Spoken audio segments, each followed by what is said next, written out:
Ayan, sige po. Ayun. Pero meron din po bang bumabos? Sige, tatawag na lang po kami. Salamat po. Wala parang dumarating na result galing sa DepEd. Kailan pa yun? Ayun na nga eh.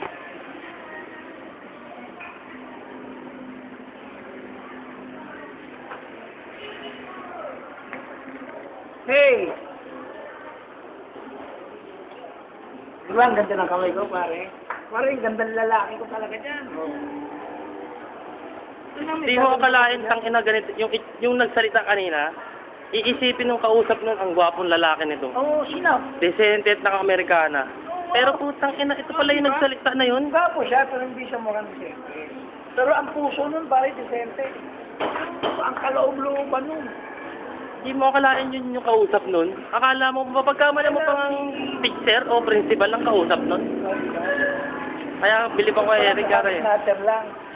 Oo. Tingnan natin. Hindi pa naka-play pa yan eh. Ang galing. Ba't saan magtula ako? Paano ko titignan yung sarili ko? Uy, Ayo, ganun yun. nila, bibilisan ko para mabutan ko. Oops! Ay, wala! Hindi ako Sa puta na yan. Hindi mo mahuhuli yun pare. Kuha ka salamin, Pero gagawin. na siguro kung hatakin mo yung mata mo, no?